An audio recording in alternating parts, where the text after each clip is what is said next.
Bonjour tout le monde, je suis Lila Blanc, directrice adjointe intervenante au Seuil de l'Esprit. Donc, troisième fois aujourd'hui que j'ai la chance, en fait, troisième fois que j'ai la chance de vous parler, de m'adresser à vous concernant notamment, la gestion de la colère, de l'impulsivité, de l'agressivité, les comportements violents.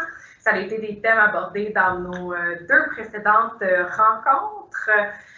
On a parlé également des comportements dans les relations amoureuses, la violence conjugale et autres, comment s'en prémunir également. Donc, aujourd'hui, le thème de notre rencontre est davantage au niveau des actions qu'on peut poser, en fait, pour aider à changer des comportements qui peuvent être violents, agressifs ou dans une mauvaise gestion de notre colère. Des tâches qui sont effectuées, en fait, au Seuil de l'Esprit, un accompagnement qui est offert là, par nos intervenants, notamment, pour aider, en fait, à modifier ce type de comportement qui est néfaste autant pour nous que pour les autres. Donc, des choses qui sont parfois, justement, très simples et de la vie de tous les jours, mais qu'on a tendance à oublier le pourquoi. Il en est ainsi, pourquoi on agit de cette manière-là. Donc, pour remettre un petit peu en contexte, au Seuil, on travaille beaucoup, en fait, en responsabilisation face aux comportements qui sont adoptés. On est conscient qu'une personne qui ne fait pas une saine gestion de sa colère, de son impulsivité, de son agressivité ou qui a même des comportements violents peut être une personne en souffrance. Toutefois, on n'écarte pas non plus le fait que le fait de ressentir de la souffrance ne justifie pas le droit d'en faire vivre à d'autres, malheureusement. Donc, c'est là qu'on doit assurer une prise en charge de la problématique, qu'on doit travailler, en fait, sur nous-mêmes pour s'assurer, premièrement, pour notre propre bien-être, s'assurer de l'augmenter, de l'améliorer, mais aussi pour le bien-être des autres, parce que chacun de nos comportements a des effets sur autrui. Donc, une approche avec laquelle on travaille beaucoup au Seuil de l'Esprit est la théorie du choix. Qui s'explique de cette manière. En fait, ça a été développé par un psychiatre américain du nom de William Glasser, qui a aussi déjà été nommé la thérapie de la réalité. Donc là, ça a été un petit peu rebrandé, excusez-moi l'anglicisme, mais on l'a un peu modifié. Et au Québec, c'est beaucoup porté, en fait, par Francine Belair, qui a été elle-même formée par le Dr. Glasser aux États-Unis, qui a travaillé avec lui et qui a décidé de ramener, en fait, cette approche en intervention ici au Québec. Donc, pour ceux qui sont un peu dans le domaine de l'intervention, on parle d'une approche qui est plus humaniste, mais qui a beaucoup aussi de composantes qui sont au niveau cognitif et comportemental. Donc, vraiment le lien entre la cognition, donc les pensées, les comportements qui sont adoptés et un peu d'aller faire la boucle avec toutes les émotions également, puisque c'est toujours impliqué dans la démarche. Donc, on prend beaucoup en compte l'humain et ce sur quoi est principalement basée la théorie du choix, ce sont les besoins. Il y a plusieurs principes fondamentaux à cette approche-là, mais dont le fait que l'humain est un être qui est constamment en évolution et en changement. On a la possibilité de changer. Il y a peut-être une limite au changement qu'on est capable d'apporter. Ce n'est pas parce que que j'aimerais pouvoir, par exemple, faire l'ascension du mont Everest, que j'en serai capable. Peut-être que c'est un objectif, un beau grand rêve que je peux avoir, mais que si j'ai certaines limitations physiques ou dues, par exemple, aux difficultés qui peuvent être vécues en altitude, peut-être que c'est un monde qui est trop élevé pour moi, mais je peux m'entraîner, je peux me préparer, je peux me conditionner à monter tout autre monde. Et peut-être que je serai capable de faire l'ascension d'un monde qui est un peu plus petit, mais tout aussi un défi, en fait. Donc, il faut toujours établir les changements possibles en fonction de la personne à laquelle on est confronté, en fait, et ce qu'elle veut et ce qu'elle est capable de faire. Donc, comme je le disais dans la rencontre précédente, il y a toujours une question de vouloir versus le fait de pouvoir, qui est toujours à remettre, en fait, à prendre en considération. Mais c'est ça, on travaille beaucoup avec les besoins du fait que on est capable de changer, d'évoluer. Ce que je veux aujourd'hui n'est peut-être pas ce que je voulais il y a un mois ou un an, et c'est peut-être pas ce que je vais vouloir non plus dans un mois ou un an. C'est peut-être même pas ce que je vais vouloir dans une autre. Le meilleur exemple de ça, c'est je prévois aller au restaurant, je me suis dit toute la semaine, je vais aller manger à ce restaurant-ci, donc je sais que là-bas, je vais prendre telle assiette, et une fois rendu sur place, décide de changer complètement et de commander un autre plat, tout le monde autour de moi fait comme, mais voyons, Julie, ce n'est pas ce que tu commandes habituellement. Ben non, mais j'ai le droit de changer d'idée, mes goûts ont le droit d'évoluer aussi, j'ai le droit de faire ça. Donc voilà, on est en constante évolution, on bouge, on change, on est responsable de nos comportements aussi. Donc, est-ce que je peux être en réaction face à ce qu'une autre personne a fait? Oui, mais mon comportement m'appartient. À cet effet-là aussi, bien, dans les besoins, en fait, on a besoin d'être en lien avec les autres. Les êtres humains, on est des êtres sociaux. Le fait d'être en relation est important, puis je vais en parler tantôt, c'est un des besoins là, qui fait partie de ceux qu'on tente de combler, notre besoin d'appartenance, et sans dire qu'il est plus important que les autres, parce qu'ils le sont tous d'égale importance, ou plutôt ils se définissent selon la personne que l'on est, notre tempérament et autres, et le moment auquel on est dans notre vie. Mais l'appartenance, c'est un peu ce qui va lier beaucoup d'éléments ensemble. Donc, beaucoup de nos actions sont posées justement dans le cadre de nos relations avec les autres, et ça prend une place particulière. Donc, voilà, c'est certains des principes fondamentaux sur lesquels on base nos interventions. Donc, moi, quand je reçois quelqu'un dans mon bureau, la première des choses, une des premières questions que je dois me poser tout en étant attentive à tout ce que la personne me dit, c'est quel est le besoin qui est en souffrance. Parce que nos émotions, en fait, sont un signal pour un besoin qui soit est comblé, soit est en carence. Il est en manque, il y a quelque chose qui s'est passé. On a rarement des besoins comblés à 100% ou plutôt sur une longue période de temps. Les fluctuations sont normales. L'important, en fait, un peu si on peut faire le parallèle avec le monde scolaire, c'est de maintenir une bonne moyenne. C'est ça l'idéal, dans tous nos besoins.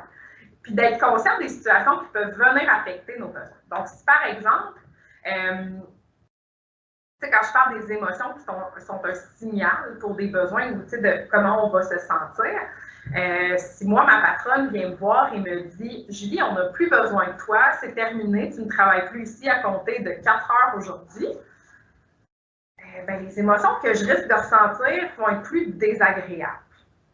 Je risque d'être, premièrement, complètement sous le choc et surprise, mais pas du genre « Ah, quelle belle surprise, j'ai gagné un prix et je suis heureuse ». Non, on vient de m'annoncer que je perds mon emploi. Ouf, qu'est-ce qui va se passer? Parce que là, ça affecte non seulement mon revenu. OK, fait que là, après aujourd'hui, je sais que le chômage existe, je sais qu'il y a plein. Mais attends un peu, ce à quoi je suis habituée, ça vient complètement changer. Mes relations avec mes collègues ne seront plus les mêmes parce que ce ne seront plus mes collègues. Mon travail comme intervenante peut être très gratifiant aussi personnellement de sentir que je viens en aide aux gens, que je peux les accompagner dans des moments plus difficiles, qu'ils acceptent de me faire confiance. Ça peut venir me nourrir comme personne. Si j'ai plus ça, ouf, ça se peut que je ressente un autre chose. Au contraire, des émotions agréables pourraient être amenée par le fait de ma patronne entre dans mon bureau et plutôt que de me mettre à la porte, elle m'annonce que j'ai une promotion. Wouhou! On est heureux dans ce temps-là, il y a plein d'émotions qui accompagnent ça. Qu'est-ce que ça vient nous dire? Peut-être que c'est en train de me dire que je réalise un de mes rêves professionnels, que tous les efforts que j'ai investis dans mon emploi et auprès de ma clientèle, c'est reconnu. Donc, il y a plein de choses que ça va venir combler. Donc, je peux me sentir fière, je peux être heureuse, je peux me dire enfin, je vais m'acheter mon bateau. Bon, peut-être une chaloupe, qui sait? Mais il y a plein de choses qui peuvent se réaliser à ce moment-là. C'est beaucoup sur ces éléments-là qu'on va travailler dans un premier temps avec les gens, de déterminer quels sont les besoins. Je fais un résumé rapidement là, des besoins pour comprendre un peu plus qu'est-ce qu'il y en est. Le Dr. Glasser en identifiait 5 besoins. Le premier, c'est un besoin physiologique. C'est le besoin de survie qu'on associe aussi à la sécurité, qu'elle soit physique ou psychologique. Donc, le besoin de survie, ce sont tous nos besoins physiologiques de base. Donc, manger, dormir, boire, avoir un toit sur la tête, d'être vêtu selon la température, parce qu'on comprendra bien qu'un mois de janvier au Québec n'est pas du tout la même réalité qu'un mois de janvier en Jamaïque. On n'a pas les mêmes problèmes, on n'a pas les mêmes difficultés. Un ensemble de neige ici en janvier, c'est un must. Hein? On n'enverrait pas un enfant à l'école sans des bottes de neige appropriées et son ensemble d'hiver. En Jamaïque, ce serait trop. Hein? On va se le dire. Je ne crois pas que ce soit nécessaire. Fait que, il faut y aller en fonction, comme je disais tantôt, tous les besoins, c'est aussi en fonction du contexte dans lequel on est et la personne qu'on est.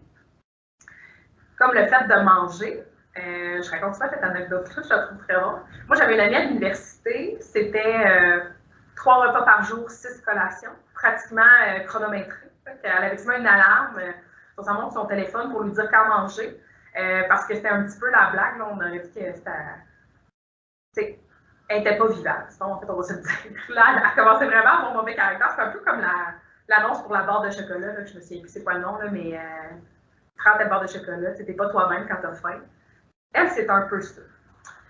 Alors qu'il y a des gens qui, malheureusement, dû à leur contexte ou à leur situation, ou même à peu d'appétit dans la vie, vont manger un repas par jour et seront très satisfaits.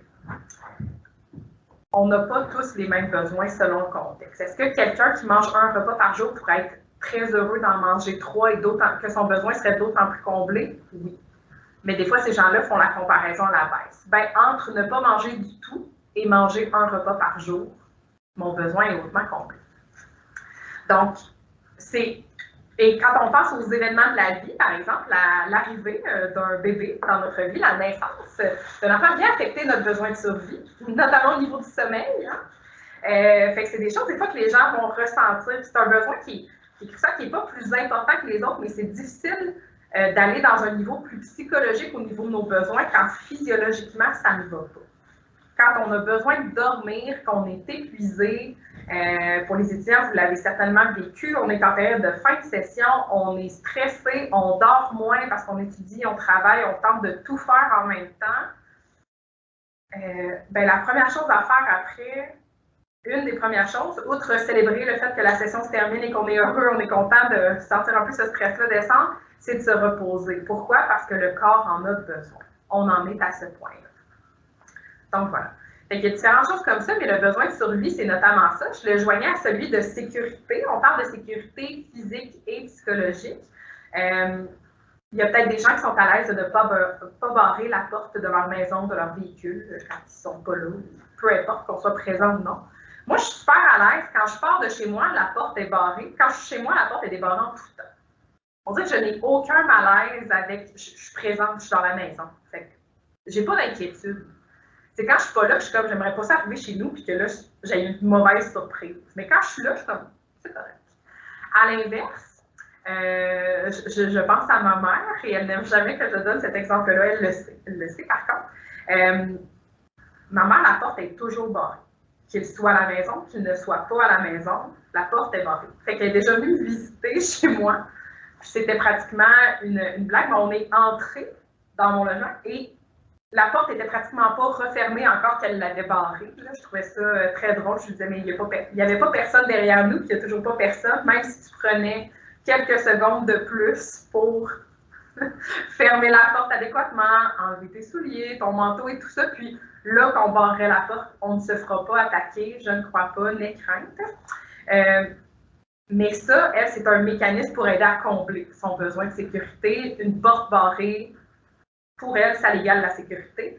C'est correct pour plein d'autres gens. Les policiers le disent également. Les portes de nos véhicules devraient toujours être barrées. Hein, ça évite les vols ou à tout le moins, ça ralentit les vols à l'intérieur des véhicules. Donc, c'est des choses comme ça qui, selon les besoins, vont se moduler à chaque personne. Donc, ça, c'est le besoin de survie. Je vous parlais tantôt du besoin d'appartenance. Je vais le résumer le plus simplement possible à aimer et être aimé. On a besoin d'être accueilli, d'être accepté par les gens autour de nous. Ça peut être une acceptation inconditionnelle, tout comme ça peut être, mais je sais que les gens, tout le moins, ils me connaissent, ils savent comment je suis. Puis aimer et être aimé, ça peut être, oui, d'un amoureux ou d'une amoureuse dans la vie, mais ça peut aussi être des membres de sa famille, des amis, pardon, ça peut être un animal de compagnie même, ça peut être notre équipe de hockey. On joue beaucoup sur le sentiment d'appartenance, en fait, aussi avec les équipes sportives. À quel point, par exemple, si on pense au Canadien de Montréal, je veux dire, il y a des petits drapeaux qui sont faits, il y a les chandails pour les joueurs, fait que tu peux acheter le chandail du joueur que tu préfères. Je ne sais pas s'ils font un pool à l'intérieur de l'équipe, qui va vendre le plus de chandails cette année-là. Moi, je serais intéressée de savoir. S'ils se mettent en compétition l'un et l'autre comme ça, mais c'est une chose qui arrive. En fait, le sentiment d'appartenance va être soulevé par beaucoup de choses. Et c'est important de voir, en fait, qui est autour de nous. Par qui est-ce que je me sens accueillie et acceptée? Ça peut venir de partout. Ça peut être justement aussi les collègues de travail. Ça en fait partie. Même si Peut-être ces gens-là ont dit, ben c'est important pour moi, mais j'ai un réseau social autre. Ben c'est correct, mais il faut trouver cet équilibre-là. Donc voilà, le fait d'être en relation qui est très important. Il y a le besoin de liberté. Et là, celui-là, c'est quand même, comme je dis, sont tous importants, mais le besoin de liberté, je vais tenter de bien le définir. Liberté, ce n'est pas juste faire ce que je veux quand je veux, bien qu'il y ait cette notion-là, c'est le fait de pouvoir faire des choix, mais c'est aussi d'en assumer les conséquences, parce que ce qui vient avec un choix, c'est notamment le fait de renoncer à autre chose. Donc, je reprends un exemple très banal, celui du restaurant. Je suis assise, je regarde le menu et j'hésite entre deux plats. Bien, c'est certain que celui que je choisis, ça signifie que je renonce à l'autre. Donc, je donne un exemple très simple. En même temps, quand on parle d'assumer les conséquences, dans la vie, j'ai le choix de payer ou non mes comptes. Quand je reçois une facture, j'ai le choix de la payer ou non. Bon, là, des fois, on va me dire, oui, mais si je ne le fais pas, il va se passer telle chose. Eh bien, voilà. C'est là que ça réside notre notion de choix. Si dans la vie, quand je reçois mes factures, je décide de les mettre de côté, bien, je fais le choix d'ignorer une obligation financière qui peut avoir des conséquences par le biais d'intérêts, peut-être d'une mauvaise cote de crédit, donc d'un moins bon nom à mon institution financière. Et ça a des conséquences. Ça ne veut pas toujours dire que la conséquence est à court terme, mais il y a aussi des conséquences qui sont positives. Si je fais le choix, en fait, même, je continue avec le fait de choisir de ne pas payer mes factures, dans les conséquences positives, s'il en est une à tout le moins à court terme, c'est que j'ai plein d'argent disponible pour des frivolités, pour tous les achats que je veux faire, qui sont autres, peut-être plus passionnants et palpitants que de payer un compte d'électricité. Ça me permet de faire ça, mais je dois assumer la conséquence qui vient avec. Si j'ai dépensé l'argent pour m'acheter finalement mon fameux bateau, ou à tout le moins ma chaloupe, puis je n'ai pas payé mon compte d'hydro, ça se peut qu'à un moment donné, on me dise, ben Julie, tu ne payes pas, nous, on accumule des intérêts, et même on peut venir qu'à couper ton service, parce que, écoute, l'été, tu te feras un feu de bois, là, si tu veux cuisiner, mais pourquoi on t'offrira un service que tu ne payes pas? Fait qu'il faut vivre avec les conséquences. De la même manière que si je décide de payer tous mes comptes à la date prévue, j'ai moins d'argent pour des dépenses immédiates et, comme je disais, peut-être un petit peu plus frivoles. Des fois où je me dis, oh, j'ai envie de ça, donc je le fais. Si je pense davantage à la gestion de mon budget, parce que ça l'amène, c'est un peu l'autre envers que je me mets tantôt. Je vais conserver une bonne cote de crédit. Quand on va consulter mon dossier, on va se dire, ah ben Julie, jusqu'à maintenant, c'est une bonne payeuse. Donc, si on se fie à son historique, si on lui prête de l'argent maintenant, elle va le rembourser. Ce ne sera pas un problème. Donc, on va accepter de lui faire un prêt. Quand elle va venir pour emprunter pour sa maison, on va dire oui. Il y a tout ça qu'on voit. Mais la notion de choix se fait dans toutes les petites choses de la vie. Le matin, de décider de me lever, c'est un choix. Si je choisis de me lever de mon lit, je renonce à dormir plus longtemps. C'est la base même de tout ce qu'on fait. Donc, il y a beaucoup de choses qui est là, puis le besoin de liberté, c'est ça, peut être alimenté de vraiment différentes manières. Ensuite, on a le besoin de plaisir. C'est d'avoir du fun. En fait, c'est la meilleure définition qu'on peut donner. C'est jouer, mais c'est aussi d'apprendre. Il y a beaucoup de plaisir qui se fait dans l'apprentissage. Pour en même mieux définir le plaisir, je vous dirais, c'est le fameux « encore » qu'on a envie de répéter quand on vient de faire une activité qui nous plaît, quand on vient de vivre quelque chose d'agréable et qu'on se dit « ah oui, encore ». On pense à un enfant qui va se baigner pour les premières fois et que là, on lui fait faire quelques petites pirouettes dans l'eau. Si je me place à un endroit, je prends mon enfant et je le lance dans la piscine, je vais lui dire les petites consignes à faire. Là, oublie pas, ça se peut que ça fasse un petit peu peur, mais ça va. Oublie pas de fermer ta bouche quand tu vas entrer dans l'eau. Puis, tu vois, par exemple, il y a quelqu'un qui va pouvoir te rattraper à l'autre bout. Fait que, tu vas arriver dans l'eau, mais il y a quelqu'un qui va être là pour te prendre dans ses bras et te rassurer.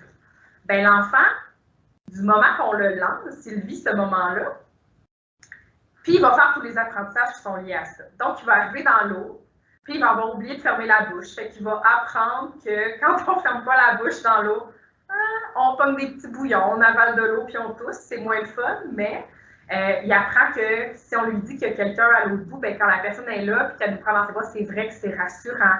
Que même si ça fait un petit peu peur, c'est quand même agréable. Et souvent, que vont faire les enfants? Ils vont me regarder et ils vont dire « encore ». C'est la même chose pour les choses qu'on aime manger. On termine un repas puis on se dit « Ouf, ah, c'était bon, ah oui, encore une prochaine fois, on refera de ce plat-là. » Des fois, on vient de découvrir des nouvelles saveurs, on vient de découvrir autre chose. Puis des fois, c'est juste que c'est un plat aussi, mettons, qui peut être réconfortant pour nous. Fait que juste ce réconfort-là qu'on réapprend à chaque fois qu'on va chercher dans ça, qui est bon et qui nous fait plaisir.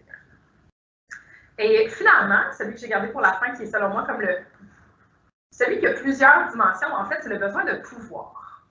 Le besoin de pouvoir qui n'est pas je suis le roi de la montagne, tassez-vous, c'est moi le plus fort, mais le besoin de pouvoir dans le contraire de l'impuissance, en fait.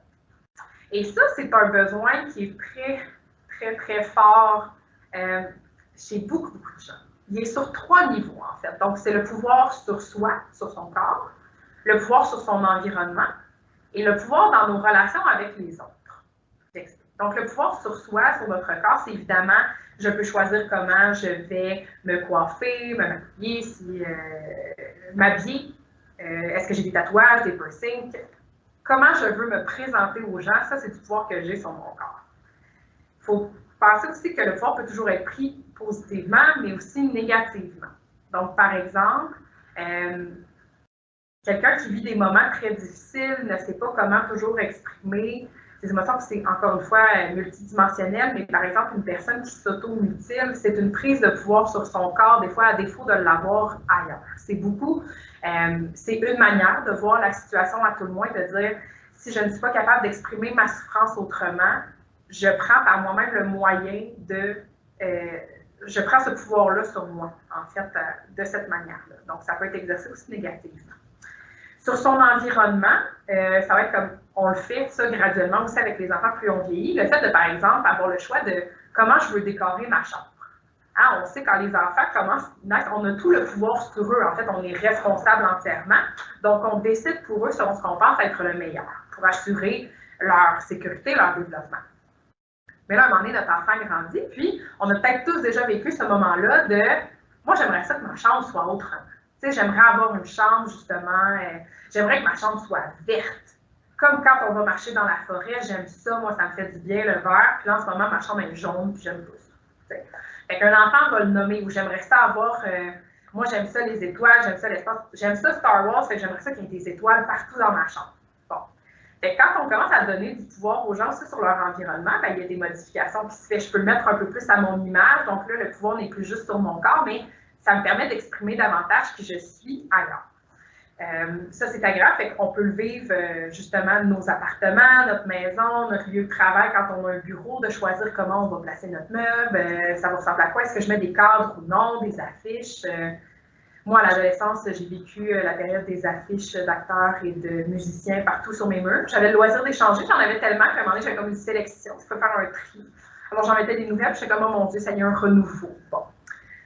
C'était le pouvoir que j'avais sur mon environnement. J'avais choisi les murs, la couleur des murs de ma chambre, mais en même temps, je trouvais ça agréable d'avoir des images, des gens que j'admirais un peu, notamment de tant tel film, j'ai trouvé merveilleux ou merveilleuse. Donc, j'avais des images comme ça.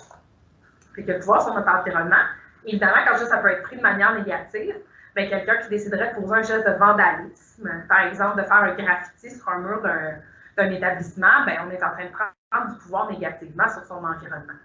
La personne qui dit, par contre, et je crois que ça s'est déjà fait ici au CSLM, mais de, par exemple, dire on va aller nettoyer les berges de la rivière, on va aller faire. Là, je suis en train d'exercer du pouvoir sur mon environnement qui est positif, je suis en train d'assainir un milieu et j'ai le pouvoir de faire ça. J'ai le pouvoir d'agir, comme bien d'autres, pour rendre l'espace meilleur. Et finalement, le pouvoir dans nos relations avec les autres. Donc, comme je disais, ce n'est pas d'avoir un ascendant, en fait, sur les gens quand on parle de pouvoir, mais c'est sur 3 niveaux. L'écoute, la reconnaissance et la compétence. Donc, quand les gens vont dire « j'ai l'impression qu'on ne m'écoute pas ou qu'on ne m'entend pas quand je parle », ma version des faits n'est pas écoutée, je sens qu'on ne m'accorde pas peut-être le crédit devrait être, on est en train de faire passer cette personne-là devant moi alors que j'ai les compétences pour faire le travail. Ça vient beaucoup nous affecter. Et au seuil, on travaille avec une clientèle chez qui c'est un élément souvent là, qui est vraiment blessé, qui est en carence pour diverses raisons. La première, c'est souvent parce que les gens ont tendance à prendre le contrôle et en fait à tenter de regagner du pouvoir dans les situations d'une manière très négative.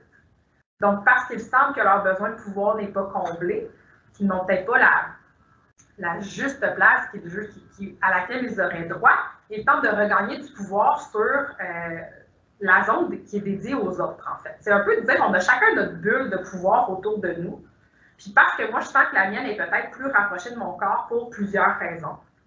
Parce que ça peut être que je suis dans un emploi dans lequel je ne me sens pas valorisée, que j'éprouve des difficultés parce que je n'ai pas toutes les compétences, mais j'ai pris ça parce que j'avais absolument besoin d'un emploi, mais ce n'est pas gratifiant au final. Je vais là-bas, j'ai l'impression de ne pas travailler assez vite ou assez bien. Toutes sortes de choses qui peuvent venir m'affecter que si ma bulle de pouvoir, je n'y fais pas attention, bien, je vais peut-être vouloir aller en chercher dans celle des autres. C'est là que ça devient négatif. C'est souvent une des premières raisons pour laquelle on a des gens en consultation qu'il y a une mauvaise gestion des émotions.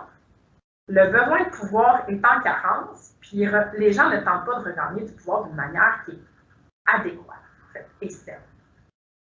Ça peut être aussi parce qu'il y a quelqu'un de l'extérieur qui vient leur dire « tu n'as pas fait ceci ou cela d'une bonne manière ». On a des gens, nous, qui nous sont référés par le système judiciaire, par les services de probation également, donc des gens qui ont posé des gestes même de nature criminelle, et la DPJ également, beaucoup de gens qui sont référés par la DPJ pour des situations de mauvaise gestion des émotions, parfois de violence conjugale, en des cas beaucoup moins agréables, de violence envers les enfants et tout ça. Donc, différentes situations où là, par contre, les gens n'ont plus totalement le droit de décider pour eux-mêmes non plus. Donc, même le besoin de liberté est affecté.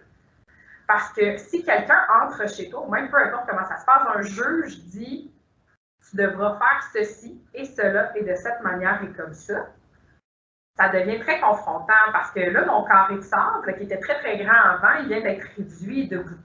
Là, quelqu'un me dit que je ne peux opérer, mais que dans cet espace-là, alors qu'avant, j'avais tout ce qui s'offre devant moi. Donc ça devient très confrontant. Puis on a beaucoup de gens qui reviennent justement parce que cette reprise de pouvoir-là n'est pas faite de manière saine. Si justement, j'ai l'impression dans ma relation que peut-être, je dirais par exemple, mon conjoint, quand il revient du travail, je lui demande comment s'est passée sa journée, souvent ça va être bof. Ça s'est plus ou moins bien passé. OK, est-ce que tu aimerais en parler? Ah non. Non, j'en ai parlé avec quelqu'un d'autre ou ça ne me tente pas d'en parler là, puis plus tard, je l'entends en parler au téléphone avec quelqu'un d'autre. Là, ça se peut que je fasse, ben on est là. Fait que mon chum, mettons, ne reconnaît même pas ma compétence peut-être à l'écouter, à être présente pour lui, alors que moi, je considère que ça fait aussi partie de mon rôle de conjointe, d'être présente pour lui, de l'écouter dans les moments qui sont moins faciles, sans même le conseiller ou quoi que ce soit, mais juste de dire c'est dans mon utilité aussi, on partage notre vie ensemble, donc j'aimerais ça qu'il partage cette partie-là de sa vie avec moi. Mais là, il le fait avec quelqu'un d'autre. C'est un peu une blessure de pouvoir que je suis en train de vivre. Du pouvoir dans ma relation avec mon conjoint, parce que je sens peut-être justement qu'il ne me reconnaît pas cette compétence de l'écoute, qui va combler ce besoin-là ailleurs. Fait que moi, j'ai l'impression que ça m'enlève quelque chose à moi, alors que c'est peut-être pas du tout le cas. Mais il y a beaucoup de blessures qui sont un petit peu, c'est des blessures d'ego aussi, un peu dans le pouvoir. Et on le voit, comme je disais, par exemple, un exemple très simple, et je pense que je le vivrais. En toute honnêteté, là, moi, si par exemple, et je comprends le travail des intervenants de la DPJ, mais si un intervenant de la DPJ devait arriver chez moi et me dire, Julie, on remet en question, parce qu'ils ne le disent pas comme ça, mais c'est quand même ce que ça signifie. Dû à des informations qu'on a reçues, on remet en question tes capacités parentales. Donc, on va peut-être prendre tes enfants et les retirer de ton milieu et te donner des contacts quand nous, on juge que c'est bon et à la manière qu'on juge que c'est bon de le faire. Comme je dis, je comprends tout à fait le travail de mes collègues. Mais si ça devait m'arriver, ouf, je travaille en gestion des émotions puis je me dis, je serais curieuse de voir quelle serait ma réaction si quelqu'un devait venir faire ça chez moi et me dire on te remet en question dans tes aptitudes et tes compétences parentales. C'est peut-être tout à fait à juste titre, mais à quel point est-ce que c'est difficile à accepter pour n'importe qui. Fait que tu sais, il y a cette partie-là que même si l'intervention est juste et adéquate, ce que ça va faire vivre comme émotion, c'est aussi justifié. Ça a sa place. Ça va toujours être dans la manière que la personne va l'exprimer. Et ça, c'est sur cet élément-là qu'on va beaucoup travailler avec les gens, de dire, OK, mais c'est quoi l'émotion que tu as ressentie? J'ai ressenti de la colère. Parfait, qu'est-ce qui t'a mis en colère? Bien, j'ai senti que personne ne m'écoutait, il n'y a personne qui était là pour moi, il n'y a personne qui entendait. Dans le premier atelier que j'ai donné, j'ai parlé des distinctions entre l'agressivité et la violence notamment, puis je parlais, je crois que je vous ai donné l'exemple d'une adolescente que j'ai eue en démarche et qui avait une tendance agressive, en fait, dans ses comportements, notamment parce qu'elle ne se sentait pas entendue et écoutée, qu'elle haussait le ton jusqu'au point de crier très souvent. Et ça, c'est une blessure de pouvoir, en ce sens, elle le disait clairement. Fait que quand on dit, là, je me sens pas entendue, je me sens pas écoutée, je me sens pas respectée, je sens pas qu'on me reconnaît. Tu sais, j'ai l'impression de passer entre le mur puis la peinture. J'ai l'impression que les gens se foutent de ce que je peux apporter. Quand on a ce genre de pensée-là, on est dans une blessure de pouvoir, c'est quelque chose qui revient très souvent. Puis d'être capable de l'identifier parce que c'est humain, c'est naturel. Il y a tous des moments où on fait comme, ouf, ouais, aujourd'hui, moi je travaille là-dedans, je suis capable de me le dire, des fois je suis comme, oh, ça y est, une petite blessure de pouvoir. Tu sais, j'ai une petite blessure d'ego aujourd'hui, qu'il faut que je me remette en question. Pourquoi est-ce que je me sens comme ça? Pourquoi ça vient me chercher comme ça? J'ai un besoin qui n'est pas comblé. Ça se peut que ce soit vraiment dans ce moment-là. Que tout le reste, ça va. Mais il faut le prendre en considération. Il faut être capable de voir ça. Fait que c'est une des premières choses qu'on a à faire, nous, dans notre bureau, de voir c'est quoi les besoins encadrants de la personne et pourquoi est-ce qu'ils le sont. Puis comment est-ce que la personne les comble, ces besoins? Je vous montre une petite image. Je l'ai juste ici. On travaille, en fait, le docteur Glasser a créé la satisfaire. Donc, je vous disais tantôt, il n'y a pas un besoin qui est plus important qu'un autre, fait que c'est 5 parties égales. Dans la réalité, c'est pas vrai que nos 5 besoins sont séparés de manière égale et que sur 100%, on n'accorde pas 20% à chacun. Ça se peut que moi, comme personne, mon besoin d'appartenance puis mon besoin de pouvoir soit un petit peu plus important que mon besoin de plaisir et de liberté, une fois que survie est comblée, évidemment. Fait que ça se peut qu'en certains moments, je dise, ben là, moi, ce qui est important actuellement dans ma vie, c'est mes relations avec les autres. Beaucoup. Puis j'ai investi aussi beaucoup de temps dans mon emploi, fait que ça fait partie de. Fait que oui, des fois, j'accepte peut-être de couper un petit peu sur le plaisir ou il se redéfinit autrement. Puis j'accepte les choix que je fais, mais je me laisse effectivement un petit peu moins de liberté. J'ai accepté d'assumer des responsabilités supplémentaires, donc choisir, c'est renoncer. Je le disais tantôt, ben, je renonce peut-être des fois à du temps de vacances que j'avais prévu, où il faut que je modifie comment je vais faire les choses. C'est toutes des choses qu'on peut voir dans ça. Puis c'est un exercice souvent qu'on fait même très visuellement avec les gens de dire, mais toi, comment est-ce que tu les combles tes besoins? Parce que c'est aussi le principe de je ne peux pas mettre tous mes œufs dans le même panier. Parce que quand ça arrive, il faut que je me pose la question. Si le moyen que j'utilise pour combler mon ou mes besoins n'est plus présent dans ma vie, qu'est-ce qui va arriver ou comment est-ce que je vais me sentir? Donc, par exemple, une personne qui aurait une dépendance affective et qui n'a Dieu que pour l'homme ou la femme dans sa vie, si cette personne-là n'est plus là, qu'est-ce qui se passe? Moi, j'ai des gens qui m'ont dit, ben, qu'est-ce qui se passe? C'est même pas envisageable. Qu'est-ce qui se passe? Ben, il faut y penser pourtant. Parce que cette personne-là pourrait être rendue non disponible, non pas, on parle pas juste d'une rupture, là, mais souvent on y va un peu dans le dramatique en disant, ben, sans que ce soit une rupture, ça peut être, je sais pas, une formation pour le travail à l'extérieur. Donc là, c'est juste des contacts par téléphone ou par visioconférence. Puis là, mettons que la personne est dans un endroit où il n'y a pas de réseau. Tu fais quoi? La personne tombe malade, on ne veut pas y penser, c'est pas agréable, mais qu'est-ce qui arrive si c'est une des choses qui se passe? Donc, l'idéal, c'est d'avoir plus qu'une chose qui nous permet de combler nos besoins. Ou il faut être conscient aussi de, si en ce moment, mon plaisir, par exemple, pour une personne qui travaillerait de manière démesurée, mon plaisir repose dans mon travail, ou en fait, je décide de complètement oublier le plaisir pour être que dans le travail et me concentrer vraiment sur ça, bien, on va le sentir, ce déséquilibre-là.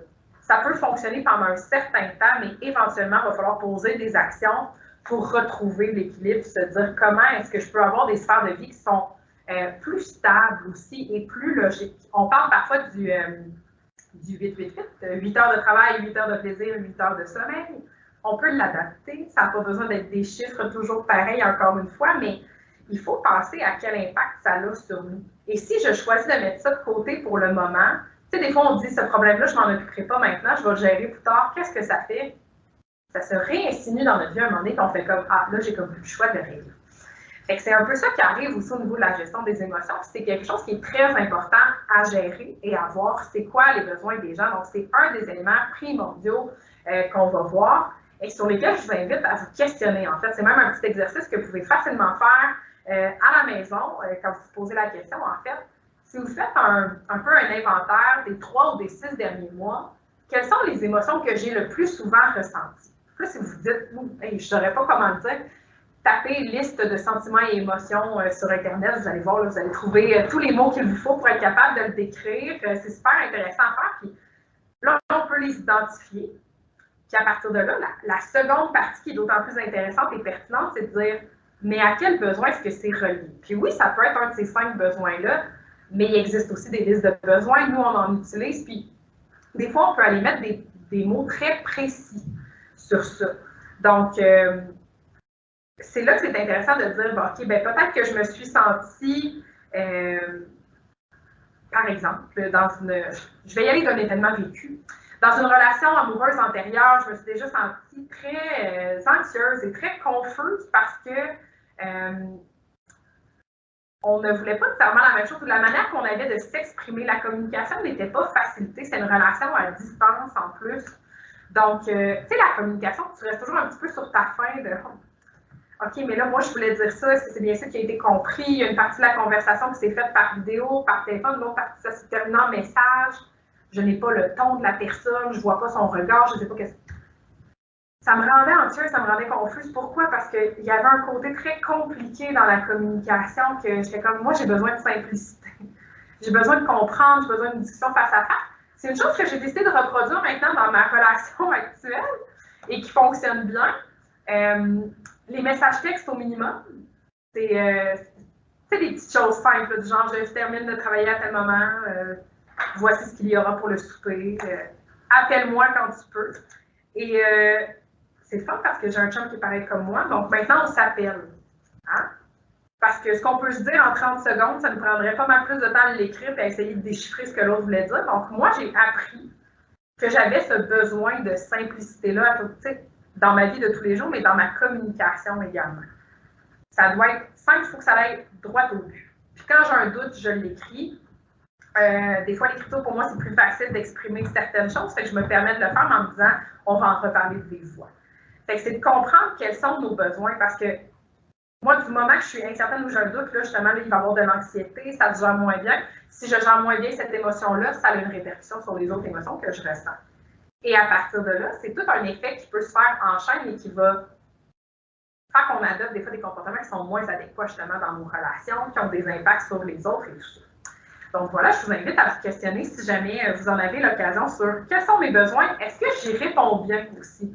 Est-ce que je sens que j'ai tout ce qu'il me faut pour à tout le moins atteindre une stabilité qui, moi, me satisfait, en sachant qu'il va y avoir des moments bien meilleurs et des moments parfois aussi où ça va être un petit peu diminué et que je vais facilement retrouver l'équilibre.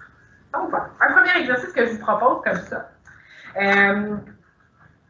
Il y a beaucoup de choses qui sont à voir quand on travaille avec les gens. Ce serait difficile de vous faire ça là, aujourd'hui, mais un autre élément qu'on travaille beaucoup, puis je le lis en fait à vraiment la gestion de conflits, puis je vous ai amené des images en ce sens-là également. Celle-là, je le pas.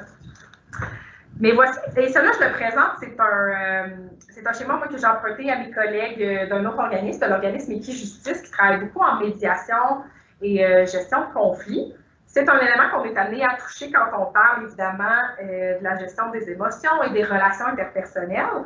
J'espère que vous allez bien voir, mais en fait, vous voyez là, au centre, il y a un grand carré avec le mot conflit. Il y a une partie 1, partie 2, parce que ce n'est pas seulement juste des personnes, parfois ça va être une personne avec un groupe, ça peut être 2 groupes, bref. Il y a un lien qui unit chacune des personnes à l'autre. Il n'est pas de la même couleur parce qu'on n'a pas toujours la même manière de définir la relation qu'on a avec l'autre. Je donne un exemple, encore une fois, qui est bien banal et assez simple. Si on regarde des enfants de première année dans une cour d'école, ils n'auront pas le même meilleur ami tout le temps. Tu sais, moi, je peux avoir aujourd'hui un meilleur ami, puis quand on me demande c'est qui les amis que tu veux inviter à ta fête, ben pour moi, cette personne-là, c'est certain que je suis sûre et certaine que je l'invite. Alors que si elle se faisait poser la même question, c'est qui les 3 amis que tu inviterais pour ta fête, j'en ferais pas partie. Parce qu'elle faut considérer que je ne fais pas partie de tes meilleurs amis. Le lien n'est pas toujours le même pour tout le monde. La partie qui est importante, par contre, ce sont au niveau des filtres. Notre manière de voir les choses. On a tous des expériences, un vécu, des croyances, des valeurs. On est tous dans un contexte actuellement aussi qui influence comment on va voir, analyser et interpréter les situations. Et ça, c'est un élément majeur qu'on travaille avec les gens au-delà des besoins, de dire, mais es-tu conscient que ce que toi tu vis ou comment tu le vis, ce n'est pas comment les autres vont toujours le vivre eux aussi. Il faut prendre en considération que ma manière d'interpréter les choses n'est pas nécessairement la bonne. Et il y a une image pour ça que vous connaissez peut-être, moi je la trouve toujours excellente. C'est celle-ci. Alors, moi la question que je vais me poser avec ça, est-on devant un 6 ou un 9? Ou en fait plutôt qui a tort, qui a raison? Puis pour moi, c'est une image très puissante parce que selon ce qu'on veut dans la relation, moi j'ai des gens qui vont me dire, ben moi je vais avoir absolument raison. Bien, parfait. Alors, moi, je t'annonce que tu vas te rendre la vie très difficile en de nombreuses occasions. Que tu vas affecter tes relations avec les autres. Puis que ça se peut que ça te fasse souffrir toi et ces personnes-là également. Mais souvent, cette image-là du 6 ou du 9 est accompagnée d'une phrase qui dit ce n'est pas parce que tu as raison que j'ai nécessairement tort. En fait, c'est beaucoup une question de point de vue parce que si on se place de ce côté-ci, je vais effectivement le regarder puis je vais me dire ah oui, c'est un 9 que je vois. Si je me place de l'autre côté, bien, je vais dire, mais non, c'est un 6.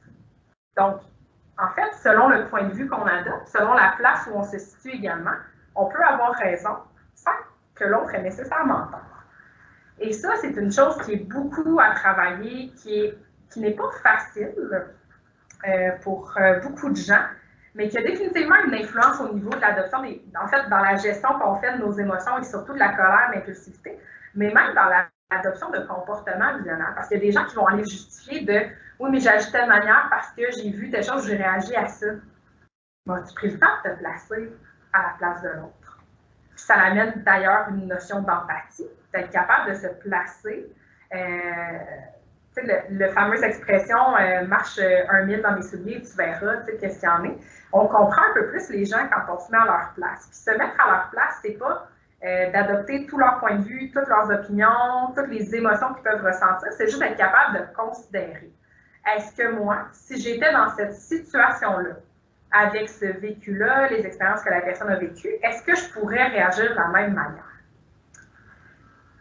Moi, j'ai travaillé avec des personnes judiciarisées, puis je me suis déjà dit, est-ce que ça pourrait m'arriver dans un contexte, et si par exemple, j'ai perdu mon emploi, que je vis des difficultés financières, que j'ai tenté de rejoindre toutes les institutions, de reporter des paiements, de prendre des ententes, que j'ai obtenu un prêt, j'essaie vraiment d'arriver, mais ça ne va pas. Faire l'épicerie, mon Dieu, c'est un défi de tous les jours, hein, parce qu'il faut calculer tout ça. Et que là, j'en arriverais au point de, là, je ne suis même plus capable de me nourrir moi, ni même peut-être de nourrir mes enfants. Qu'est-ce que je vais faire? Comment je vais réagir? Est-ce que ça se pourrait? Dans un monde comme celui-là, peut-être même dans d'autres circonstances, est-ce que je pourrais peut-être en arriver à commettre un vol dans une épicerie?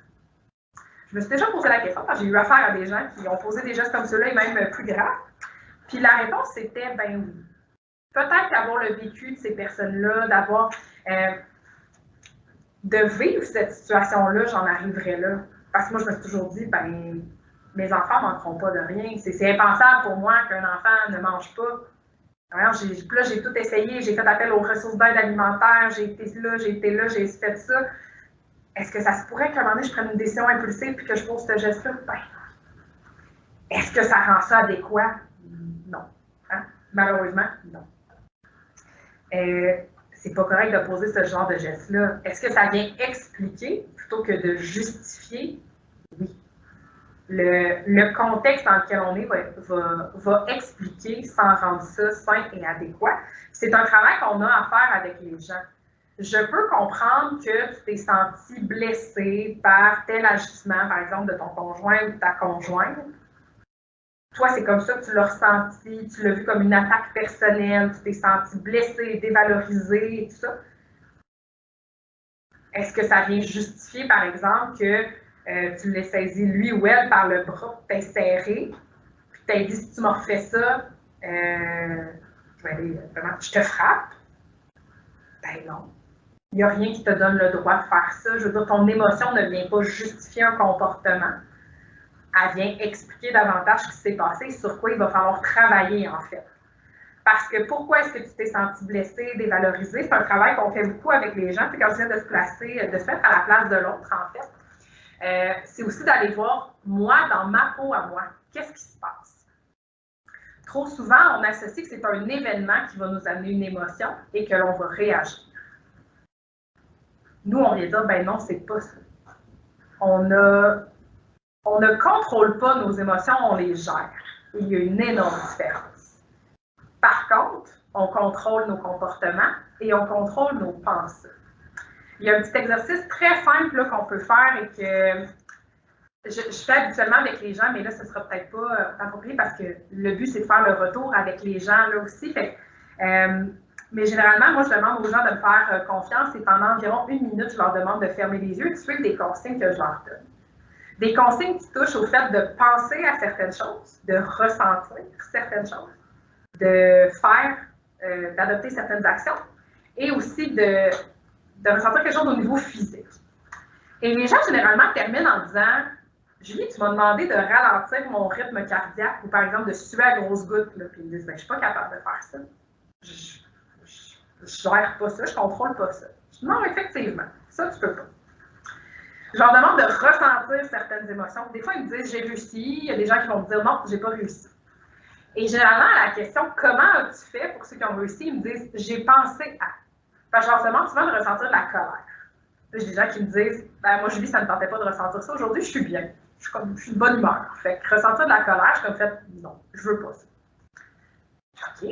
Puis les gens qui ont réussi, généralement, ben, c'est comme de se placer dans la peau d'un acteur. Un acteur là, ou une actrice qui va gagner un Oscar, par exemple, pour la meilleure performance dramatique, où c'est poignant, tout le monde, écoute, dans la salle de cinéma, dans son salon, est en train de pleurer à chaudes larmes à cause de l'interprétation. Bien, la personne a réussi à nous amener dans un monde émotif qui vient nous toucher. Fait que c'est un peu la même chose. Quand on veut ressentir une émotion, on a des pensées qui s'alimentent en lien avec ça. Donc, moi, par exemple, si je voudrais me mettre en colère en ce moment, je pourrais me dire « Ah, je vais penser l'autre jour à cette personne qui m'a... » J'ai quelqu'un qui m'a fait ça l'autre jour. Cette personne qui est sortie du stationnement du centre d'achat qui m'a carrément coupé le chemin. Et là, j'étais sur mon air d'aller. Je voulais bien ralentir. Moi, j'avais lâché le gaz, mais je continue, là. J'avance. Qui m'a breaké dans la face. Ah, ça me fâche. Parce que mais c'est pas ma faute. C'est pas moi qui ai adopté le comportement imprudent. Donc là, toi, tu décides, tu vas peut-être causer un accident, là, on ne sait pas. Si j'ai pas de réflexe, moi, puis je pense pas à peser sur le break aussi, là, ça se peut qu'on se rentre dedans. Ça se peut qu'on se blesse.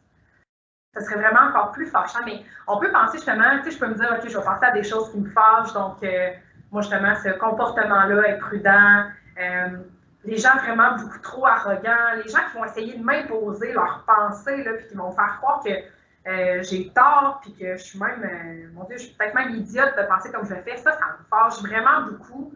Bien, si je voulais me mettre en colère maintenant, ce serait à des choses comme ça que je penserais. Mais je ne peux pas dire, Julie, activation colère, puis que ça fonctionne. Il n'y a pas de bouton sur notre corps, il n'y a pas de commande vocale qu'on donne, on n'est pas Siri, Alexa ou peu importe, là. Ça ne fonctionne pas comme ça. C'est la même chose, tu sais, quand je parlais des manifestations physiologiques, je ne peux pas dire à mon corps, OK, cœur, bat plus lentement. Il opère pas, c'est pas une machine. Tout est relié, ça vient avec une situation ou un contexte. Si je fais face à un ours dans une situation randonnée, je n'aurai pas besoin de dire à mon corps, OK, cœur, bat plus vite parce que faut faire circuler le sang là, dans tous les muscles, il faut qu'il y ait une bonne oxygénation pour quand je vais vouloir courir. Ne bouge plus, tremble un petit peu, tu sais, tremble. Je ne demande pas ça à mon corps, là. Il le fait par lui-même. Pourquoi? Parce que le cerveau vient de détecter qu'il y a une menace devant moi, il y a un ours. Donc, le corps va adopter par lui-même c'est comportement, en fait. Il va réagir de par lui-même. Fait que c'est de voir actuellement cet exercice-là, c'est pour démontrer où est-ce qu'on a du pouvoir et du contrôle sur nous-mêmes.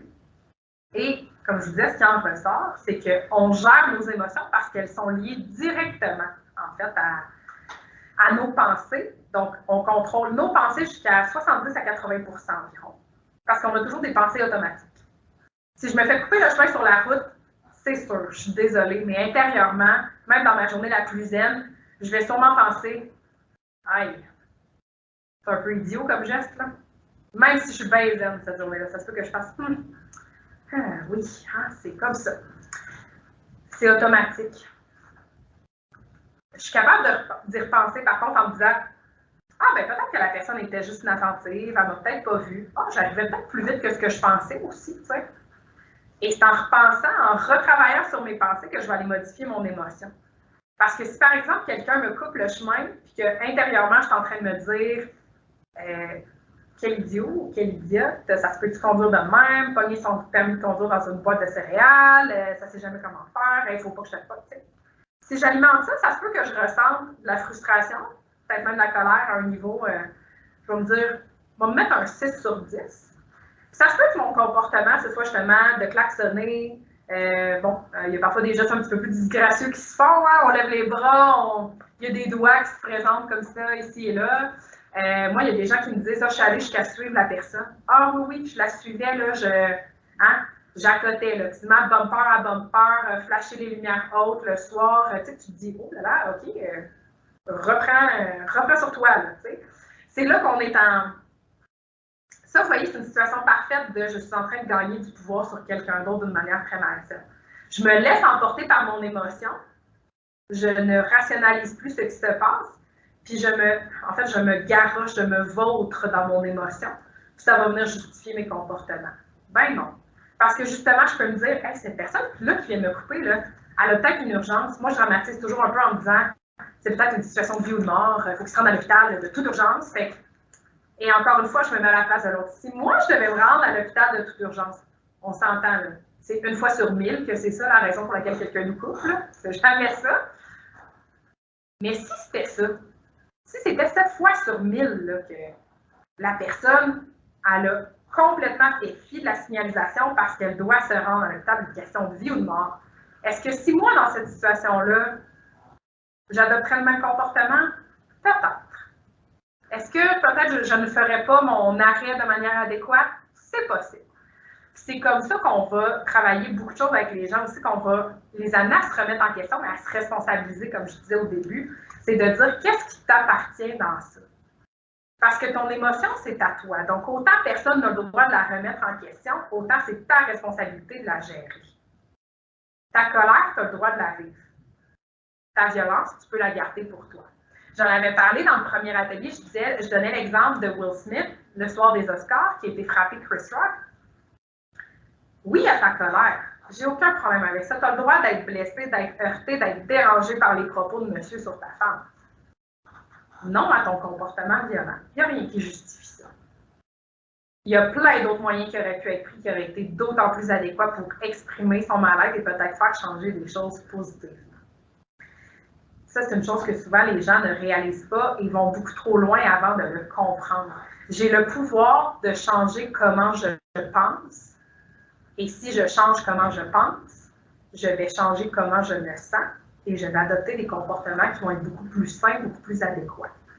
Fait que moi, la personne qui entre dans mon bureau et qui dit « Je pense que mon chum ou ma blonde me trompe quand il ne me répond pas au téléphone », une partie de mon travail, c'est de dire « OK, on va se l'admettre, c'est une possibilité, mais c'est une possibilité parmi combien? Et ça pourrait être quoi les autres éléments? Ah, ben il n'y en a sûrement pas d'autres. Mais pourtant, que fait ton chum ou ta blonde? Ben, travail, tel genre de job. OK. Fait que ça se peut que quand tu appelles, la personne soit à l'emploi, qu'elle ne peut pas te répondre dans une réunion importante avec des collègues ou juste au travail. Ah, ouais, c'est possible. Bon. On essaie de trouver d'autres explications. On essaie de tranquillement aller instaurer des pensées qui sont alternatives. Ce scénario que tu envisages, c'est quoi les autres? Parce que si le plan A ne fonctionne pas, il y a 25 autres lettres dans l'alphabet, je suis certaine qu'on va trouver quelque chose. Puis quelque chose qui va aider à beaucoup plus aller équilibrer ce que tu ressens et comment tu réagis.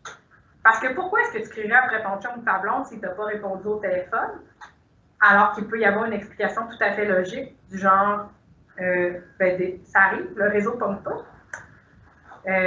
J'étais en réunion, j'étais occupée, je devais simplement travailler. C'est plate à dire, je n'avais simplement pas le temps, parce que ton anxiété, ça t'appartient. Si c'est important, écris-moi un message, je vais le prendre dès que possible, mais c'est pas parce que tu m'appelles 5 fois de suite que je peux nécessairement te répondre. Tu sais, si je suis occupée en train déjà de gérer une autre urgence, je comprends que tu aurais aimé ça que je te réponde, ça ne signifie pas que je pouvais le faire.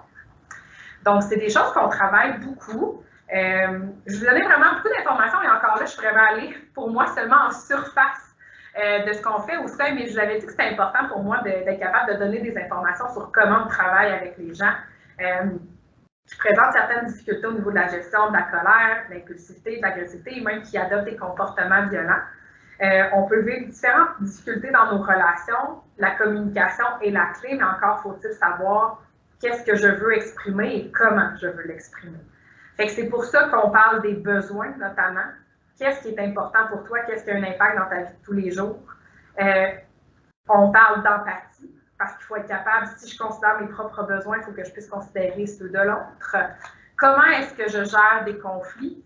Qu'est-ce qui, moi, peut venir teinter ma manière de voir les choses? On a tous des blessures, ça fait tous partie de notre vécu, qui des fois vont faire que je vais voir immédiatement une situation de telle manière, mais je peux réajuster ma manière de voir pour que ce soit peut-être un petit peu plus juste et un petit peu plus représentatif de la réalité.